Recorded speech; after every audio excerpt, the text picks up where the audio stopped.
यह वीडियो काल्पनिक घटनाओं पर आधारित है और इसका जीवंत और मृत किसी भी शख्स से कोई वास्ता नहीं। अगर किसी की कहानी इससे मिलती है तो बस एक संयोग मात्र है। इस वीडियो की कहानी एक कल्पना है, एक मनगढ़ंत कहानी है जो पुरानी लोक कथाओं और दंत कथाओं से प्रभावित होकर लिखी गई है। इस वीडियो में भूत प्रेत, चुड़ैल और काला जादू जैसी नापाक शक्तियों का जिक्र किया गया है जिसका आज की ज़िंदगी और असलियत से कोई वास्ता नहीं।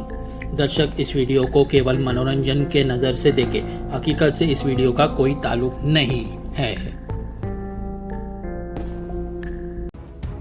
इतिहास कईयों के लिए एक उत्सुक भरा विषय होता है। आज मैं आपको बताने जा रहा हूँ एक काला इतिहास। कुछ लोगों ने अपनी महत्वाकांक्षा के लिए हमारे इतिहास से छेड़छाड़ की और इतिहास के कुछ पन्ने गायब कर दिए, परंतु वह यह नहीं जानते कि यह छुपा हुआ इतिहास एक न एक दिन लोगों के सामने आ ही जाता है। तांडव गणपति। महादेव के तांडव नृत्य के बारे में आप सबको भली भांति ही पता होगा। इस नृत्य को विनाशकारी नृत्य माना गया है क्योंकि महादेव यह नृत्य अपने रौद्र रूप में करते हैं। पर आप लोगों को यह पता है कि एक अघोरी द्वारा गणपति तांडव रूप मूर्ति में प्रस्तुत की थी। इस मूर्ति ने पूरा परिवार का सर्वनाश किया था। तांडव गणपति यह एक पेशवेकालीन गणेश मूर्ति थी। ऐसा कहा जाता है कि इसी तांडव मूर्ति की वजह से ही पेशवा परिवार का बुरा समय शुरू हो गया।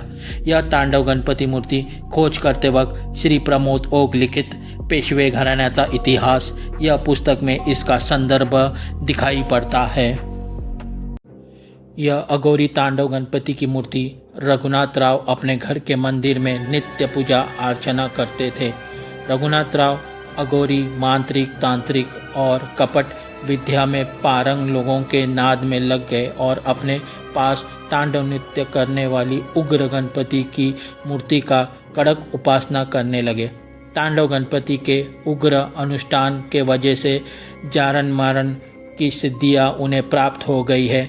उन्हें ऐसा लगता था रघुनाथ राव की ये गंदी सोच थी, बस अब कुछ भी करके पेशवाई की गद्दी खुद को मिले, इस हेतु उन्होंने तांडव गणपति की अनुष्ठान शुरू कर दिया।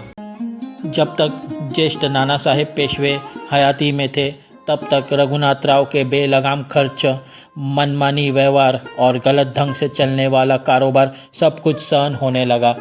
आगे जाके माधवराव जी को पेशवाई की गद्दी मिली, तब माधवराव जी के कारकर्दगी में पहले जैसे मुक्त स्वतंत्र रघुनाथ राव को नहीं मिलने लगी। यह सब देखकर रघुनाथ राव के सहयोगी सकाराम बापू बोकिल, चिंतू, विट्ठल रायरीकर, गंगोबा तात्या, चंद्रचूड़ और कुछ हित चिंतकों ने राज्यों का बंटवारा या कम से कम स्वतंत्र जागीर की कल्पना रघुनाथ राव के दिमाग में भरने लगे। संपूर्ण पेशवा कुल में एक हम ही ज्येष्ठ और अनुभवी है तो पेशवाई पद पर मेरा ही हक है। यह लालच की भावना मन में रखकर 1764 से रघुनाथ राव पेशवा मंत्र तंत्र के प्रयोग करने लगे। जब तक माधवराव जीवित थे तब तक यह अघोरी उपासना लगाम में थी, पर उनके गुजर जाने पर यह तांत्रिक अनुष्ठान और उपासना विशेष रूप से जोर शोर से रघुनाथ राव शुरू की। यह घटना 1765 में शुरू हुई। तब भारत में पेशवा का साम्राज्य हुआ करता था। तत्कालीन गद्दी पर विराजमान पेशवा थे सवाई माधवराव। उस समय माधवराव एक खूंखार बीमारी के चपेट में आ गए। इस बीमारी ने उनके पूरे शरीर को निचोड़ डाला था और पूरे शरीर में दर्द बढ़ते जा रहा था। उनकी प्रकृति दिनों दिन कमज़ोर पड़ रही थी। उनकी तबीयत ठीक होने की आस भी दिनों दिन ढलते जा रही थी। इसी कारण माधवराव के चाचा रघुनाथ राव अब पेशवाई पर राज्य करने के सपने देखने लगे। इस लालच के कारण उनकी नीति बदल गई और वह माधवराव की मृत्यु का इंतज़ार कर रहे थे। कई बार उन्होंने माधवराव की हत्या का भी प्रयास किया। उनको किसी भी हाल में पेशवाई पर राज्य करना था। अपने भतीजे को रास्ते से हटाने के लिए उन्होंने शैतानी दिमाग में एक शैतानी विचार आया। उन्होंने मैसूर के एक अघोरी तांत्रिक से संपर्क किया जिसका नाम था कोतरकर। काला जादू में पारंगत और काली शक्ति में तालीम हासिल करने वाले इस अघोरी तांत्रिक भगवान गणेश जी की तांडव स्वरूप बाएं सूंड वाली पंचधातु से बनी 1.5 फुट ऊंचाई की मूर्ति रघुनाथ राव को देकर कहा कि जो भी इस मूर्ति के संपर्क में आएगा उसका अंत बहुत ही दुखद होगा। कोतरकर ने मूर्ति खेरिंच पत्र पर कारीगरी करके गणपति की प्रतिमा भी दी थी। कोतरकर ने अनुष्ठान की रीत भी बताई। इस काम के बदले रघुनाथ राव ने कोतरकर को मुठा नदी के तट पर शेख सल्ले के दरगाह के पास एक नई 2 मंजिली हवेली बांधकर रहने को दिया। पर साल 1923 को जब लॉयड्स पुल बांधा तभी यह हवेली को नष्ट कर दिया। माधवराव के मृत्यु के उपरांत उनके छोटे भाई नारायण राव ने पेशवा की गद्दी प्राप्त की, पर ऐसे कहा जाता है कि मूर्ति का प्रकोप उन पर भी हुआ। नारायण राव जी को गद्दी से हटाकर स्वयं पेशवाई के गद्दी पर विराजमान होने के उत्सुक रघुनाथ राव और उनकी पत्नी आनंदीबाई ने एक भयंकर षड्यंत्र रचा। उनके षड्यंत्र के अनुसार खूनी हमलावर का समूह पूरे तैयारी के साथ पुणे के शनिवार वाड़ा में दाखिल हो गए। नारायण राव जी को बचाने के लिए तब वहां कोई उपस्थित नहीं था।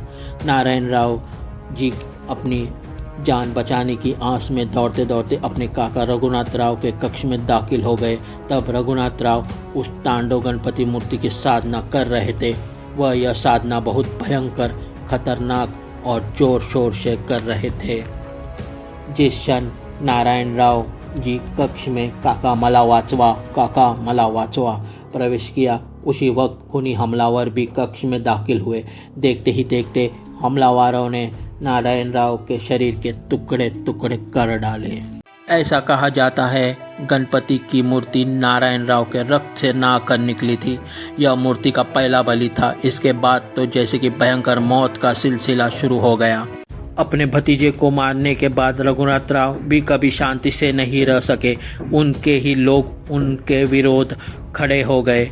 उन्हें सभी से बचने के लिए वह अलग अलग स्थान पर पेज बदल कर छुपने लगे।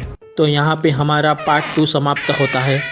जहाँ पे पार्ट 2 समाप्त होता है वहाँ से ही पार्ट 3 का आरंभ होता है।